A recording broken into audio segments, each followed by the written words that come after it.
ఇప్పుడు అక్కడ ఒక క్రిస్టియన్ కి మంత్రి పదవి ఇచ్చింది, పెద్ద మార్పే. కురియన్ కి కేంద్ర మంత్రి పదవి ఇచ్చింది, మైనార్టీ వ్యవహారాల శాఖ మంత్రి.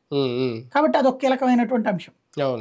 రెండవది వచ్చేటప్పటికి తమిళనాడు అంతకుముందు 3% 2% ఆంధ్ర టైప్ లో లెక్కేసుకునేది.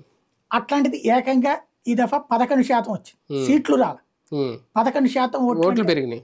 ఆటలు కాదు. అక్కడున్న ద్రవిడ రాజకీయానికి మొట్టమొదటిసారి చెక్ పెడుతూ భారీగా పుంజుకున్నట్టు బీజేపీ. ఇవి రెండు కీలకమైన అంశాలు. దాంతో పాటుగా అంత స్ట్రగుల్ అయ్యి కూడా బీహార్లో మళ్ళీ పుంజుకుంది. దెబ్బ కొట్టింది ఎక్కడ అంటే ఉత్తరప్రదేశ్ మధ్య, ఇదే దీని పేరేంటి, మహారాష్ట్ర. అవి మైనస్. రేపు కూడా తెలుగు రాష్ట్రాల్లో ఎదుగుదలగా చూడొచ్చా బీజేపీ? దక్షిణాదిలో ఎదుగుదల చూడాలి. దక్షిణాదిలో తెలుగు రాష్ట్రాల్లో కూడా ఎదుగుదల, రెండు తెలుగు రాష్ట్రాలు ఖచ్చితంగా. ఇప్పుడు తెలంగాణలో అంత ముందేంటి 4, ఈసారి 8 ప్లస్ పర్సంటేజ్ 30 దాటిపోయింది కదా, 32 ఏమో వచ్చింది. అంతకు ముందు ఎంత 20 లాస్ట్ ట్రిప్.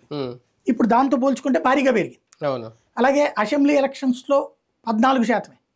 దాంతో పోల్చుకుంటే అంటే క్రమంగా తెలంగాణలో పార్లమెంట్ ఎన్నికల్లో బీజేపీ అన్నది కీలకంగా అవుతుంది. లాస్ట్ ట్రిప్ కూడా అసెంబ్లీలో 1 సీటే వచ్చింది, పార్లమెంట్ లో 4 గెలుచుకుంది. ఈ ట్రిప్ అసెంబ్లీలో 8 వచ్చినాయి, పార్లమెంట్ లో వచ్చింది.